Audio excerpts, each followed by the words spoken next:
Nesse mercado de M&A, normalmente as oportunidades de compra chegam para os compradores. Então, existem várias empresas, bancos de investimento, que fazem a assessoria financeira das transações.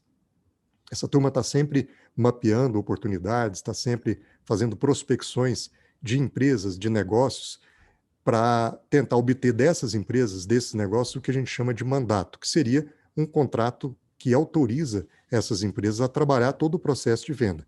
Então, é a partir da busca dessas oportunidades que normalmente são contactados os compradores, normalmente são contactados os investidores.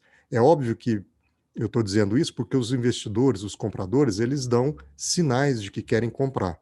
E aí esses agentes do mercado, que são os advisors, né, são as assessorias de M&A, eles tendo mapeadas as áreas da economia que estão se consolidando, se movimentando, tendo mapeados os fundos de investimento e quais as teses do fundo de investimento, de vários fundos de investimento estão sendo desenvolvidas, ou tendo, às vezes, alguma ideia de consolidação e buscado criar uma estratégia de ter vários clientes num determinado segmento para mostrar para fundos de investimento, para eventualmente captar recursos e buscar investimento. Então, normalmente é assim que acontece, né? Os compradores são abordados por representantes dos vendedores que querem mostrar essas oportunidades. Então, por isso, hoje eu queria tratar desse processo na perspectiva do vendedor. Queria que a gente colocasse esse chapéu de um assessor de vendedor, porque aí fica mais fácil a gente entender o processo. Combinado? Então, vamos lá. A fase 1 do processo de M&A, todo o processo de M&A começa por uma sementinha que é plantada por alguém. Normalmente, como eu disse, os assessores, essas empresas de assessoria de transações de M&A, elas buscam uma oportunidade de negócio, elas buscam um determinado segmento que está se movimentando e elas então fazem uma seleção de ativos, de empresas com quem elas devem conversar para tentar obter a oportunidade de trabalhar para aquela empresa, apresentando para os investidores. Então, tudo começa com a identificação da oportunidade. Essa identificação da oportunidade tem a ver com a leitura que normalmente é feita por essas empresas de assessoria em M&A, essas assessorias financeiras, dos processos de transição pelos quais algum empresário passa. Ou seja, as diferentes histórias de cada um dos empresários desenham a estratégia que vai ser perseguida por aquele empresário, por aquela empresa, na busca de uma eventual venda. Então, essas empresas de assessoria financeira, elas identificam as oportunidades no mercado comprador e passam, então, a olhar para o mercado vendedor e buscar empresários que estejam nesse processo de transição. O que a gente chama de um processo de transição? Pode ser, por exemplo, uma inquietude do empresário por questões pessoais. Às vezes a gente se depara com empresários, com vendedores que estão cansados. Isso acontece. Às vezes a pessoa tem uma empresa de sucesso, ou um grupo familiar, uma família tem uma empresa de sucesso, mas há um certo cansaço em tocar aquele negócio.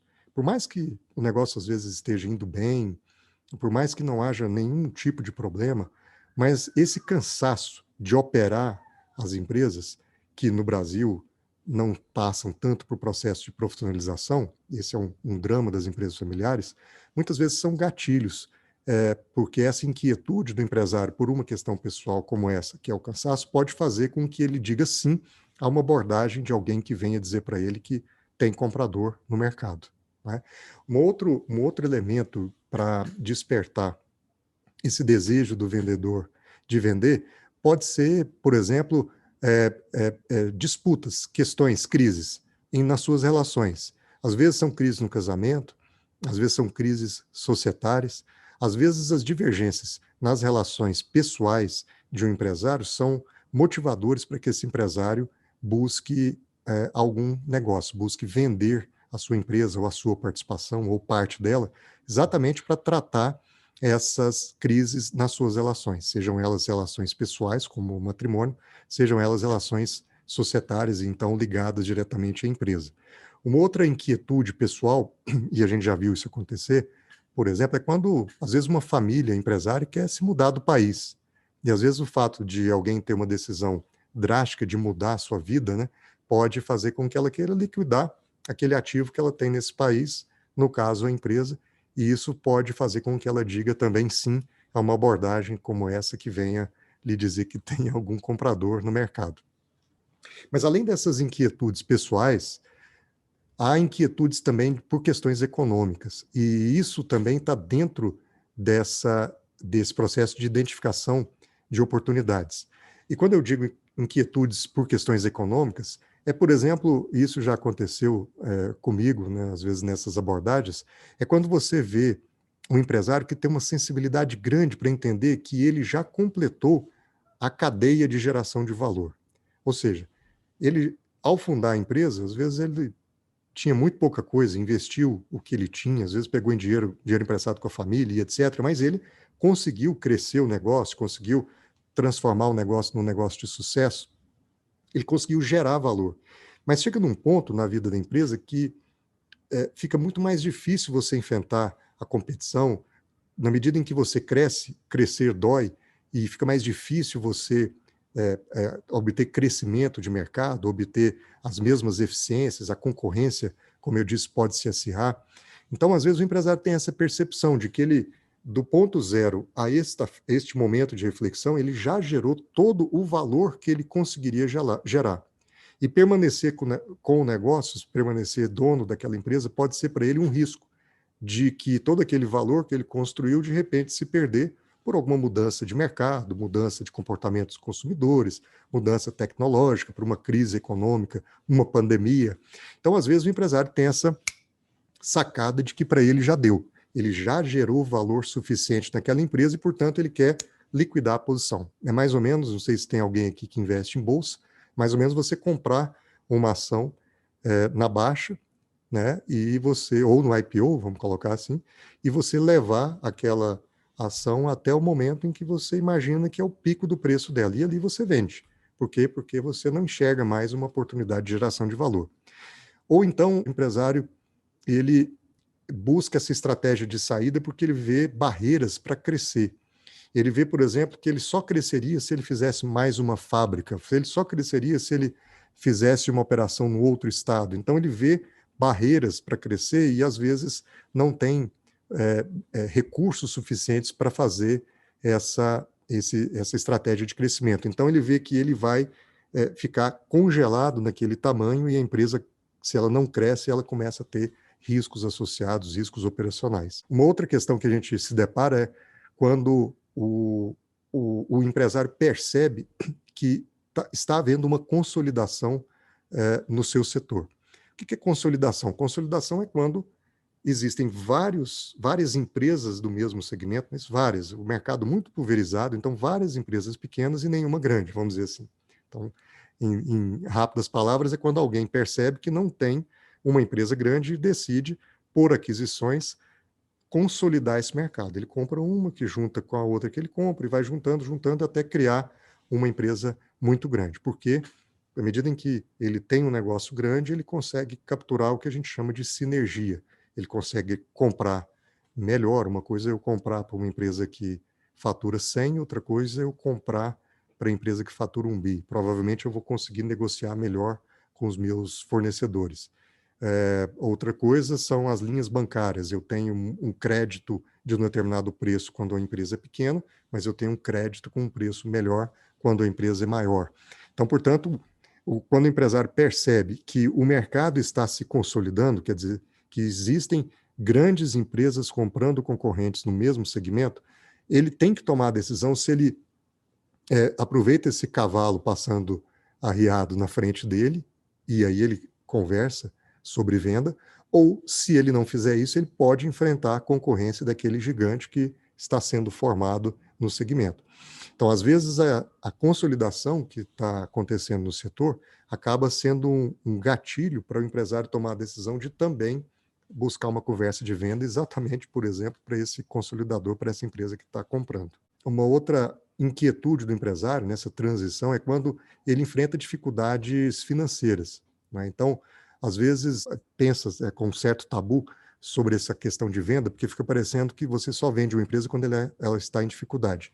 E não é verdade. Mas pode acontecer também, pode acontecer que o empresário decide vender porque a empresa está altamente endividada, ela não tem mais capacidade de buscar novos recursos no mercado por dívida, então ela sai em busca ou de venda total ou, eventualmente, de receber um aporte de um investidor para poder organizar suas finanças.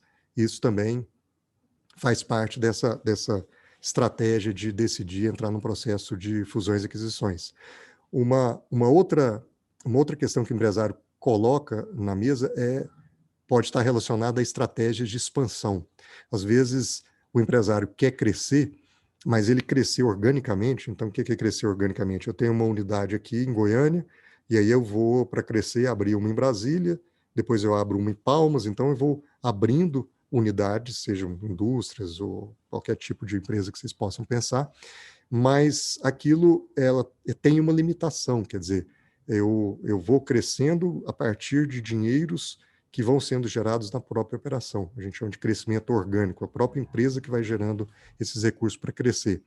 Mas ele também pode crescer por aquisições, e aí ele precisa de muito mais dinheiro. Então, às vezes, o empresário busca vender uma participação, por exemplo, para um fundo de investimento, exatamente para ele ganhar velocidade nesse processo de crescimento. Ao invés de ele montar uma operação aqui e acolá, ano que vem na outra, e juntando dinheiro para montar operações de expansão, ele recebe o investidor que põe dinheiro na empresa e ele começa a comprar outras empresas e com isso o processo é muito mais rápido.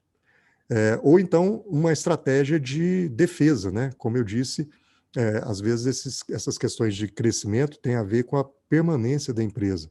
Se ela não cresce, ela pode ser engolida por um concorrente, ela precisa ficar grande. Às vezes isso também é um motivador que o empresário considera na hora de decidir vender uma empresa. Um outro aspecto, e esse para mim é o que a gente mais encontra, está relacionado à sucessão, né? A gente sabe, vocês já devem ter ouvido falar nisso, que pesquisas dizem, né, que 1/3 das empresas somente no Brasil chegam à segunda geração, sobrevivem e chegam a essa segunda geração, e somente cerca de 5% chega na terceira geração. Então, as empresas familiares elas vão ficando pelo caminho na medida em que as gerações vão se sucedendo. E, e o empresário que percebe isso toma muitas vezes uma decisão sábia de vender o negócio, de liquidar aquela empresa antes que eventualmente os seus sucessores, que eventualmente podem não estar preparados para operar aquele negócio, possam colocar tudo a perder na falta dele, fundador. Então, a gente vê que a sucessão, ela sempre é um traço importante que a gente identifica nessas conversas com esses empresários inquietos, em que ele percebe, ou se ele não percebeu, o papel do assessor é colocar isso para ele refletir, como é que ficaria a empresa na falta dele. Nesses tempos de pandemia, essas reflexões vieram para a mesa. Muitas empresas perderam seus fundadores, que eram os motores do negócio. E aí essas empresas, quando não têm um plano de sucessão e não pensaram a tempo próprio essa estratégia de venda ou de receber um investidor para poder ajudar a operar aquele negócio, essas empresas podem ter ficado pelo caminho exatamente pela falta de sucessão. Então, um fator relevante para a decisão do empresário é refletir sobre a sua sucessão. E isso a gente vê bastante nas nossas conversas. E um último ponto desse que eu queria abordar, apesar de que isso aqui é uma lista exemplificativa e é muito da minha experiência, né? O porquê que o empresário topa uma conversa de venda? Muitas vezes porque ele percebe que ele precisa aprimorar a sua governança.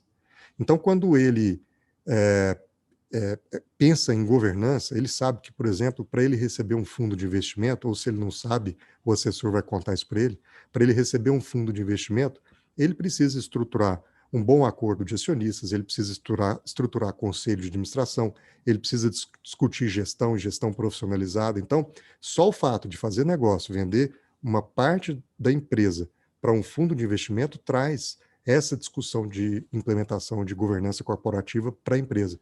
Às vezes o empresário decide fazer, e muitas vezes até conjugado com a estratégia de sucessão, essa venda parcial exatamente porque ele quer trazer governança corporativa para o negócio, se juntando a alguma outra empresa ou eventualmente recebendo um fundo de investimento, né? Então, supondo que a gente esteja falando de um processo de venda, né, ou da perspectiva do vendedor, mais ou menos é isso que acontece. Os assessores financeiros, tendo mapeado as oportunidades de negócio no mercado, procuram entre as empresas nos vários segmentos empresários para conversar. Sentando com esses empresários e nessas conversas, esses assessores tentam perceber quais são aqueles empresários que estão nesse processo de transição que envolvem todas essas questões que eu disse. Então, resumindo só, essas inquietudes pessoais, né? Ou inquietudes por questões econômicas, ou essas reflexões sobre geração de valor, se eu parei de gerar valor, se eu não parei de gerar valor, se eu penso em consolidar, se eu não penso, se eu preciso expandir, se eu não preciso, se eu vou trabalhar sucessão, se eu vou trabalhar governança.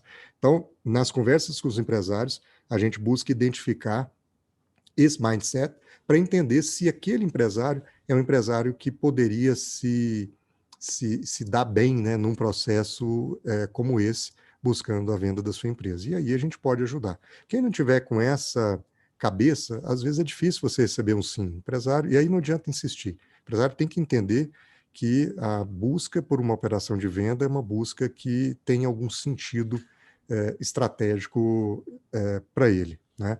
Bom, uma vez que então a gente identificou essa oportunidade, a, o próximo passo é você fazer 3 mapeamentos, né?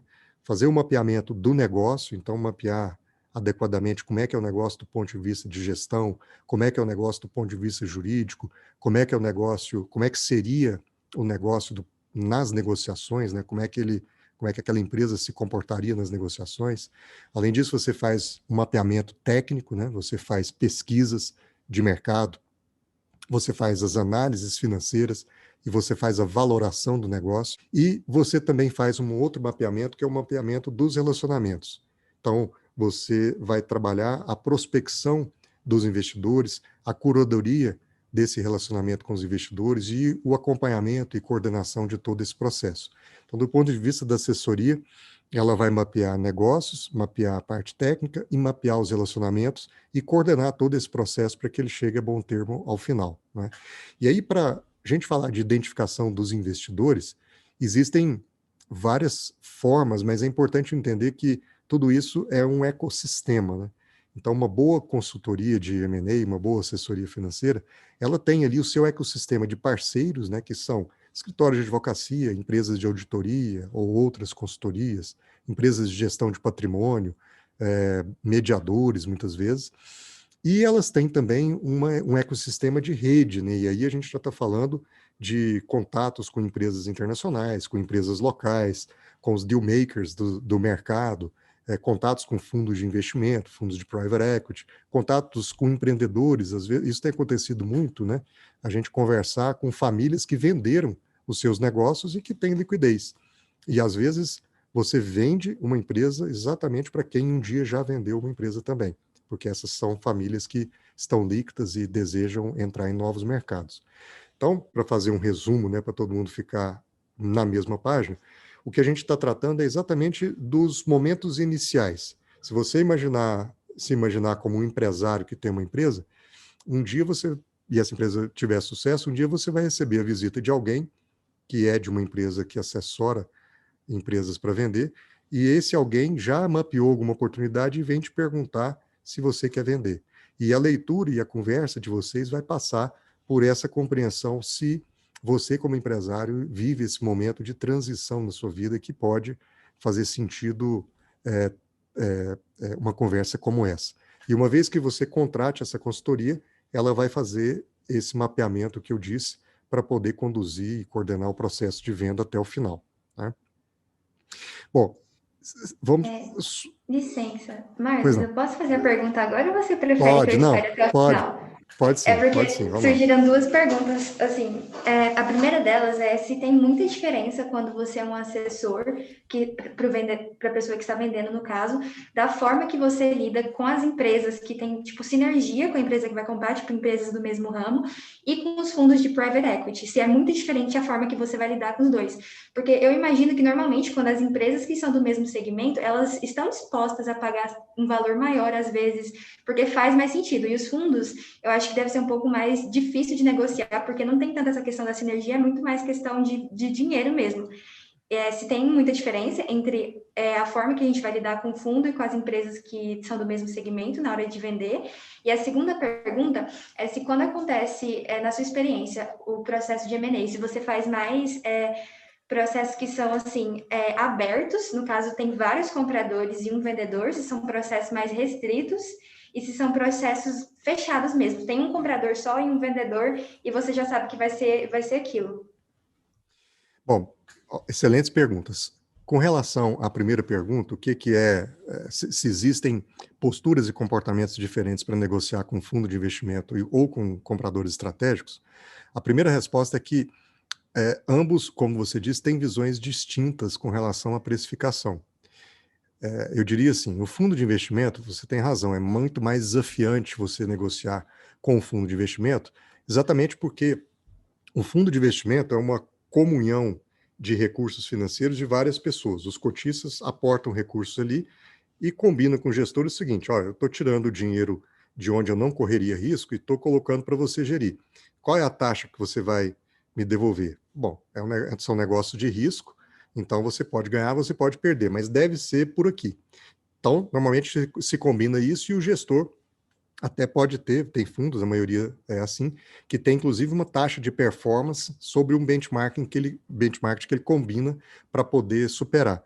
Então, a conta tem que ser sempre vencedora. Ele que captou um certo recurso tem que sempre devolver mais do que ele captou antes. Então, o fundo de investimento, ele busca ganhar também na compra. Ele busca comprar bem. E comprar bem significa, muitas vezes, pagar barato. É difícil realmente você fazer uma transação com o fundo de investimento na melhor das precificações. Por quê? Porque ele também está buscando um ganho na compra, principalmente se é a entrada, se o fundo está comprando, por exemplo, 100%, e aí não tem qualquer outra conta envolvida, né? Mas não é problema isso, porque às vezes uma transação como essa é a transação possível. Às vezes não existem empresas do mesmo setor comprando naquele momento. Existe sim um fundo que enxerga uma oportunidade de consolidação e começa a comprar várias empresas. Então, como só ele é o consolidador no mercado, é com ele que você tem que negociar. Então, faz parte do jogo você saber que você vai ter uma negociação mais desafiante do ponto de vista de preço. Também é mais desafiante a questão das contingências, as negociações das contingências. Por quê? Porque como o fundo, os gestores do fundo, eles têm um dever fiduciário para com quem investiu, eles têm um rigor muito maior para conduzir o processo de compra. Então, as auditorias são mais detalhadas, mais exigentes, porque ele precisa investir e alocar bem o recurso. Os gestores, e todos eles com dever fiduciário, precisam cuidar das suas devidas responsabilidades na alocação do recurso. Já a empresa estratégica, o comprador estratégico, muitas vezes deixa mais dinheiro na mesa. E por algumas razões. Uma delas é a sinergia interna. Se eu já opero um negócio e estou comprando outro, eu já tenho, para além da precificação da empresa que eu estou adquirindo, uma conta interna de quanto essa empresa significa para mim. Então, eu estou precificando a empresa do outro como ela é. Mas quando eu trago essa empresa para dentro da minha, aquela administração que aquela outra empresa tem vai deixar de existir, porque eu não preciso daquele diretor, eu já tenho um. Então, eu elimino aquele custo daquele diretor. Aquela contabilidade, eu já tenho a minha, eu elimino aquele comprador, aquele contador. Aquela fábrica, muitas vezes, eu já tenho a minha. Eu posso desmontar aquela fábrica e trazer para a minha. Percebe? Aquele mercado, eu não estou. Quando eu compro, eu estarei naquele mercado, o meu produto pode ser vendido lá. Então, existem várias contas internas que o comprador faz e tem dinheiro nessa mesa. Por isso, ele tem um espaço maior para poder, às vezes, fazer uma proposta um pouco mais agressiva, porque por mais que ele esteja pagando mais do que o valor justo que o fundo pagaria, e o fundo não é que paga barato, ele paga, às vezes, o valor justo, o valor de avaliação, o valor técnico, né? E pouca coisa de gordura. A empresa estratégica ela tem coragem de pouco mais de gordura, porque ela divide um pouquinho do ganho dela com o vendedor. Lógico que isso não é regra, isso ela tem que ser bem assessorada, então né, é o que a gente tenta fazer. Lembrando também que os fundos de investimento, em algum momento, ele passa a ser uma empresa estratégica, né? Que se ele está consolidando o mercado, ele entra na primeira empresa, que a gente chama de plataforma, e depois sai adquirindo as outras. Então, a partir de um certo ponto, ele deixa de ser tão duro nas negociações, porque ele também começa a colocar um pouco mais de coragem nos cheques, porque ele sabe que aquela estratégia de expansão vai ser feita dessa forma, né? Um outro aspecto, Fernanda, que a empresa estratégica, às vezes você tem uma negociação menos desafiante do que negociar com o fundo, como eu falei, são as questões da contingência. Uma coisa é eu discutir uma prática que eu tenho e que pode, às vezes, ser uma prática agressiva em termos de conformidade. Vamos pensar tributário. Às vezes, na minha apuração de PIS, COFINS, eu tomo um crédito e eu estou fazendo isso de forma mais arriscada. É uma tese que eu, como empresário, vou lá e topo tomar aquele crédito e pago menos imposto do que o outro paga, porque eu sou mais agressivo na minha abordagem tributária. Um fundo de investimento, quando olha para isso e recebe o parecer do seu advogado, pode se assustar demais, e isso pode ser um problema. Mas uma empresa do mesmo setor, eventualmente, tem aquela mesma prática, porque ela sabe que há tantos anos ela faz aquilo e nunca aconteceu nada. Então, também, não só no preço, mas nas discussões de contingência, de garantias, de negociar com empresas do mesmo setor é mais fácil do que negociar com fundo de investimento. Não sei se eu respondi a sua pergunta. Com relação aos processos competitivos, isso depende muito da empresa que a gente estiver assessorando. Às vezes isso é possível, às vezes não. Às vezes eu tenho um consolidador só no mercado, então não tem opção, tem que conversar um a um. Mas às vezes a minha empresa é tão boa e existem tantos compradores disponíveis no mercado que a gente pode trabalhar um processo que a gente chama de leilão controlado. Ou seja, é um processo em que eu abro várias frentes de conversa buscando as melhores propostas, buscando decidir pela melhor proposta. Mas dá para fazer das duas formas e o que vai dizer isso é exatamente o seu cliente. Se ele é bom o bastante para... É igual moça bonita, rapaz bonito, né? Se o mercado tá, tá vasto, você pode escolher, né? Então, com a empresa não é muito diferente. Como eu falei, então, uma vez que a gente desenhou, né, esses motivadores do negócio, o passo seguinte é a gente definir estratégia. Então, supondo que o empresário me contratou porque eu fui lá e percebi as inquietudes dele e mostrei para ele que a venda pode ser uma solução, a solução do seu problema. A partir disso, já contratado, eu vou desenhar as estratégias. E aí eu faço isso a partir de pelo menos 3 perspectivas. A primeira delas é a perspectiva societária. Eu preciso apurar qual é o momento e quais são as aspirações dos sócios. Como eu falei, com relação aos motivadores, eu preciso capturar qual é o momento daquele empresário, se ele é um empresário que está pensando em sucessão, ou se ele é um empresário que está buscando expansão, se ele é um empresário que está endividado, se ele é um empresário que quer se mudar do país, se é uma relação societária que está em crise, qual é a perspectiva societária? E isso vai compor a minha visão de estratégia. O segundo elemento que eu tenho que trabalhar é a perspectiva do negócio. Então, uma vez que eu tenho mapeada a vontade dos sócios pelo aspecto societário, então eu olho para o negócio e faço as análises, tanto financeira, quanto operacional, quanto comercial. Porque para eu vender alguma coisa, primeiro eu tenho que comprar. Eu tenho que entender profundamente daquele negócio do meu cliente para poder, tendo entendido, ofertar isso ao mercado. E essa oferta é feita a partir das análises que são construídas nessa fase de definição da estratégia. Isso é parte do trabalho de assessoria de M&A, construir essas abordagens. Uma terceira perspectiva é a perspectiva de mercado. Eu tendo visto a motivação dos sócios, tendo analisado o negócio, eu olho para o mercado e vejo quais são as oportunidades envolvendo investimentos, investidores, processos de consolidação.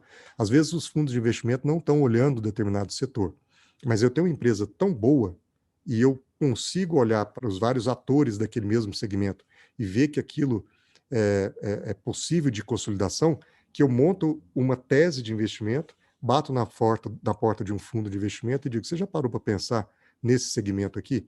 Dá uma olhada nessa empresa, que é minha cliente, e vê se não faz sentido você investir aqui para ela ser a plataforma para você adquirir novas empresas na sequência, fazer uma empresa gigante de 2 bilhões de reais de faturamento e abrir o capital na bolsa e sair a um valor muito maior do que você investiu. Essa é a lógica. Então, essas estratégias são definidas pelas assessorias financeiras a partir da análise dessas perspectivas societárias de negócios e de mercado. E aí, quando isso é definido, essa estratégia é definida, a gente faz pelo menos 2 trabalhos. O primeiro deles é o memorando de informações. O memorando de informações é um documento de marketing que a gente constrói contendo ali os principais pontos qualitativos da companhia, os dados de mercado.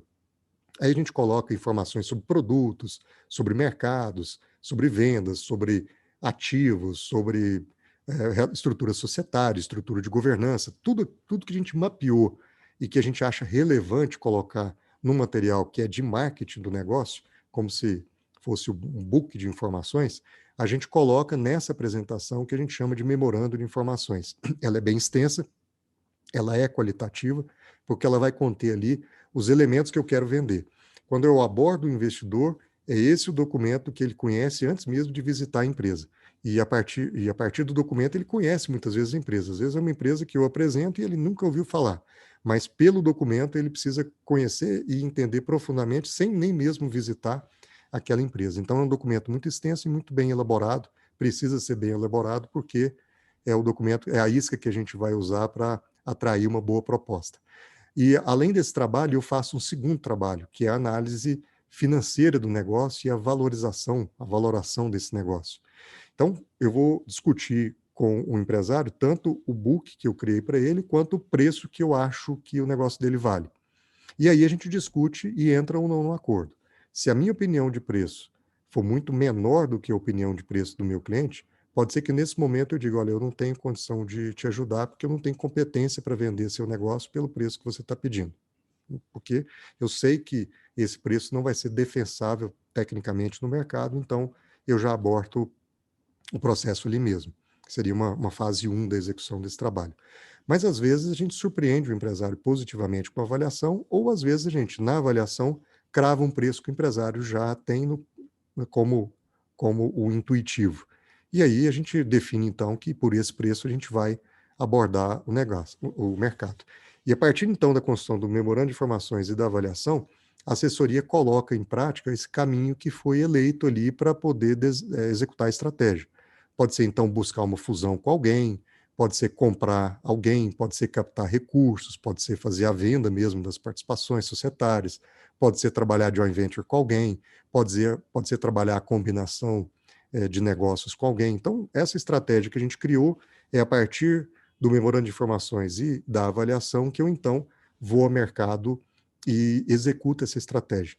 E eu executo essa estratégia basicamente num caminho que começa por eu extrair desse memorando de informações o que a gente chama de teaser, que é um resumo, sem abrir o nome, sem abrir tantos detalhes que permitam quem vê identificar aquela empresa-alvo, eu abro as principais informações para poder testar o mercado. Então, eu monto o teaser e envio para aqueles investidores, aquelas empresas estratégicas, ou fundo de investimento, ou family office, o que quer que seja, eu envio aquela informação e digo, olha, eu tenho um cliente assim, você tem interesse nesse setor? Você já parou para pensar nesse segmento, nesse investimento? Quer conhecer mais? Então, às vezes, essas abordagens são retornadas positiva ou negativamente. As negativas a gente descarta, mas mesmo as negativas a gente extrai delas muita informação para poder dar o feedback para o cliente, olha, seu negócio não está sendo atrativo por isso, por isso, por isso, nós estamos ouvindo muito isso de investidores, e aí o empresário tem uma noção do que ele precisa corrigir para tornar o negócio mais atrativo. Ou a gente pode receber, a partir do envio do teaser, uma devolutiva positiva. Olha, quero avançar no negócio. Então, eu elaborei o teaser, prospectei esses alvos, esses investidores, eu então vou assinar com eles acordos de confidencialidade e compartilhar aqueles materiais, o memorando de informação e avaliação, e aí, a partir disso, discutir uma estrutura da operação, a partir do recebimento de propostas, negociar os termos dessa proposta e coordenar, enfim, todo o processo para que ele chegue ao final. É essa a vida real, é assim que funciona.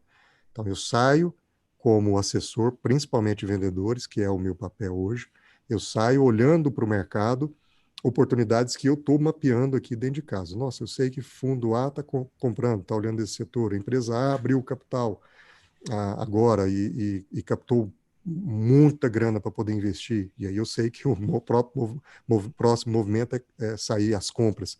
Então, eu tendo essas informações de compradores, eu começo a mapear o mercado, chego nos empresários, entendo as suas respectivas situações, busco ser contratado, e se sou contratado, monto a partir daquelas perspectivas societárias de negócio e de mercado, todo esse processo para poder tentar trazer para o empresário uma proposta de compra que enderece as perspectivas e expectativas dele.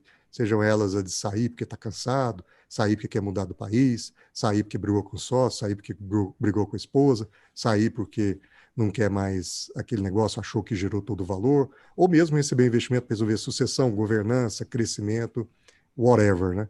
Então, nesse ponto, é a fase não jurídica do processo. Até aqui é a fase que envolve essa assessoria que é financeira. Saindo um pouco do M&A, né?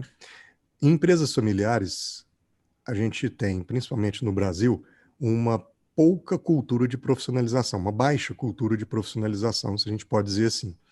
É lógico que em grandes centros isso é mais desenvolvido, e em grandes centros, às vezes, isso é mais desenvolvido porque você tem também melhores escolas de administração, melhores centros de formação de mão de obra de administração. E, portanto, como as empresas, o mercado é mais desenvolvido, aí eu estou falando, por exemplo, do eixo Rio-São Paulo, você tem empresas que são maiores, que, consequentemente, conseguem, a partir do centro de formação das universidades, ter uma mão de obra mais qualificada para poder fazer a profissionalização do negócio. Quando você vai entrando mais para dentro do país, né, e a gente está em Goiás, o que a gente percebe, apesar de que Goiás evoluiu bastante, o que a gente percebe é que as empresas familiares, elas continuam querendo tocar o negócio dentro da própria família. Então, é a própria família que trabalha, é a segunda geração que vai chegando, e independente das melhores performances, vão ocupando postos, e às vezes não é a melhor aptidão da pessoa. Então, às vezes, a gente tem não necessariamente as melhores pessoas para executar tarefas de gestão, simplesmente porque são da família. E isso tem a ver com uma crise imensa dentro do conceito de governança corporativa. Os processos de profissionalização em empresas familiares, eles têm que passar por uma mudança de cultura nos fundadores, porque é uma questão cultural. Então, se não houver por parte do fundador essa mudança de modelo mental que permita entrar num processo de profissionalização, dificilmente isso vai acontecer de uma forma muito natural. O empresário precisa perceber que ele tem que fazer esse movimento se ele quiser sair daquela situação de ficar pelo meio do caminho na transferência de gerações. Ele precisa passar por um processo de profissionalização. Isso significa rever todo o modelo de gestão, criar as caixinhas, as tarefas de cada pessoa, de cada departamento, criar diretorias, eventualmente trazer profissionais de mercado que têm uma aptidão melhor do que pessoas da família para tocar aquela operação, para eles fazerem a parte executiva da empresa, e criar essencialmente conselho de administração. Em governança corporativa, esse é o modelo vencedor, é você ter um conselho de administração, idealmente formado também por conselheiros externos independentes, pessoas de mercado, que possam, em ambientes que nada mais são do que reuniões, com uma certa periodicidade, discutir dados da empresa e pensar estratégia. E, a partir dos pensamentos estratégicos da empresa, dar o direcionamento para a linha de execução, que são os diretores, executarem aquelas ações estratégicas decididas em conselho no mês seguinte, ou no bimestre seguinte. Aí, na próxima reunião, chega para o cara, e aí, o que você fez? Ah, não fiz. Aí você começa a cobrar resultado e desligar. É difícil demitir um parente se não estiver entregando resultado, mas é necessário demitir um empregado se ele não estiver performando. Então, nas empresas familiares, fazer essa transição é que é um desafio. Aí, trazendo para o nosso contexto, quando você recebe um investidor, ou seja, quando você faz uma venda parcial, necessariamente você discute a governança, porque a discussão é quem vai ser majoritário, quem não vai, como é que aprova determinadas matérias, como é que não aprova, quem vai tocar, quem não vai tocar. E isso é um tema sensível que tem que vir para a mesa, porque senão você vai virar sócio de alguém e não tem as regras do jogo definidas. Mas quando você traz um investidor, e principalmente se esse investidor for profissional como um fundo, necessariamente ele traz no pacote um kit governança. Olha, eu invisto desde que vocês recebam o meu investimento dessa maneira. E aí a coisa segue.